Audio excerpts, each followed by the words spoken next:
Hello बच्चों, स्वागत है आपका मेरे YouTube चैनल पर। तो सर्कल चैप्टर की दो थ्योरम्स मैंने आपको करवाई हैं। तो ये जो थ्योरम आपको मैं करवाने वाला हूँ, इसमें आपको एक बात का ध्यान रखना होगा कि ये थ्योरम्स आपकी किताब में, आपकी एनसीईआरटी टेक्स्ट बुक में प्रिंटेड नहीं है। अगर आप सीबीएसई के स्टूडेंट्स हैं, अगर आप आईसीएसई या कैम्ब्रिज के हैं, तो फिर तो आप इसको अच्छी तरह से समझ सकते हैं और अप्लाई भी कर सकते हैं। बट सीबीएसई एनसीईआरटी के स्टूडेंट इन थ्योरम को डायरेक्ट यूज नहीं कर सकते। देयरफॉर हम इन थ्योरम्स को क्या बोलते हैं, जो मैं आपके सामने कराने जा रहा हूं, इन थ्योरम को बोला जाता है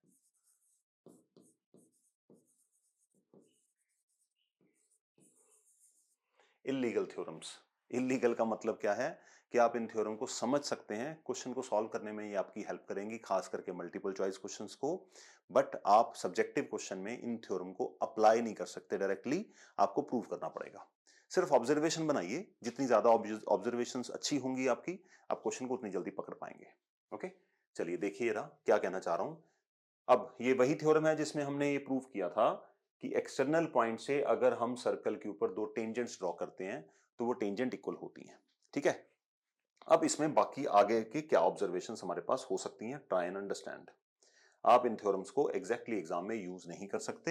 हाँ, क्वेश्चन सॉल्व करने के लिए ये आपको बहुत हेल्प करेंगी।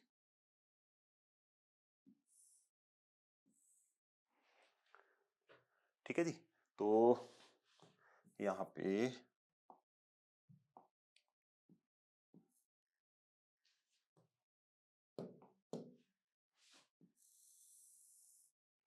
ये कलर के साथ इनको कनेक्ट करते हैं, ये रहा। सो अभी पिछली थ्योरम में हमने क्या प्रूव किया था, जो आपके साथ मैंने डिस्कस की थी, कि ये दोनों ट्राइंगल आपस में कॉन्ग्रुएंट हैं। ठीक है, अगर ये ट्राइंगल आपस में कॉन्ग्रुएंट हैं तो क्या सिर्फ टेंजेंट्स ही इक्वल होंगी आपस में, या और भी कुछ इक्वल हो सकता है? वो हमने नोटिस ही नहीं किया। तो बस वही नोटिस करना है, जो हमने देखा नहीं वही देखना है। तो हमने क्या प्रूव किया था यहाँ पर? ट्राइंगल, ध्यान से देखिएगा, A P O is congruent to triangle A Q O by RHS congruency. और फिर हमने बताया था कि AP equal to AQ CPCT से हो गया, वो भी यहां पे लिख लेते हैं।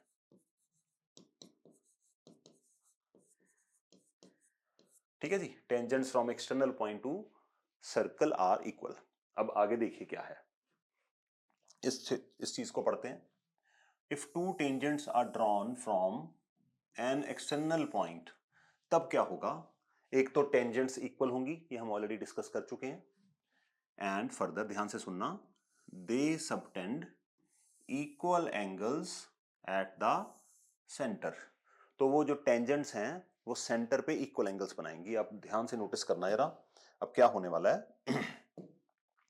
एपी टेंजेंट सर्कल के सेंटर पे कौन सा एंगल बना रही है? एपी टेंजेंट को पकड़ा और यहां से ओ तक ले गए, तो एंगल कौन सा बन रहा है बच्चों? यहां पर AOP।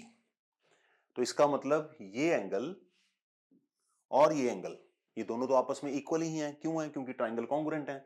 इसका मतलब मैं यहां पे कहना चाह रहा हूं, angle AOP is equals to angle AOQ। ये आपको कहां से मिला? ट्राइंगल की CPCT से। बट लॉजिकली इसको बोलेंगे कैसे, कि अगर किसी एक्सटर्नल पॉइंट से हमने दो टेंजेंट ड्रॉ की हैं टुवर्ड्स अ सर्कल, तो दोनों टेंजेंट सर्कल के सेंटर पे जो एंगल बनाएंगी वो दोनों एंगल इक्वल होंगे। इसका मतलब ऑल द टाइम आपके पास कोई भी सिचुएशन हो, यहां पे ये एंगल और ये एंगल हमेशा इक्वल होंगे। अगर आपको ये पूरा कंप्लीट एंगल पता है, फॉर एग्जांपल 120 डिग्री का है, तो आप ये गेस कर सकते हैं कि ये दोनों एंगल 60-60 डिग्री के होंगे। ठीक है, तो ये थ्योरम आपकी बहुत हेल्प कर सकती है जहां पे आपको एंगल्स फाइंड करने होते हैं। मोर ओवर, ये तो हमने यहां पे कर लिया discuss, they subtend equal angles at the centre. अब दूसरी बात देखिए, अगर आप यहां से एक लाइन सेगमेंट ड्रॉ करते हैं और इस लाइन सेगमेंट के ऊपर आपने ऐसे दो लाइंस ड्रॉ की, या एक ही कर दी मान लो, तो इस लाइन और इस सॉरी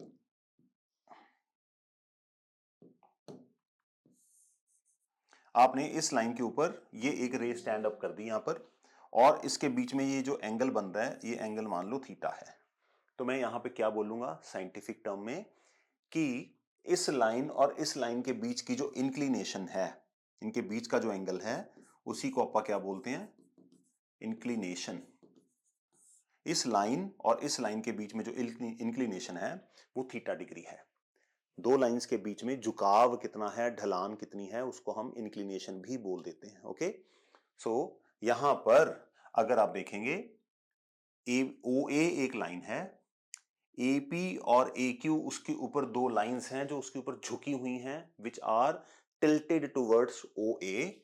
तो ये लाइन इसके ऊपर ये वाला एंगल बना रही है और नीचे वाली लाइन इसी लाइन के ऊपर ये वाला एंगल बना रही है। तो इसका मतलब इसकी इंक्लिनेशन ए पी की ओ ए पर थीटा है, ए क्यू की इंक्लिनेशन ओ ए पर थीटा है, और दोनों एंगल ये हमेशा सेम होते हैं इस केस में। तो इसका मतलब हम ये कह सकते हैं कि AP और AQ की जो इंक्लिनेशन है OA पर वो इक्वल है। इसका मतलब AP and AQ are equally inclined on OA, equally inclined on OA।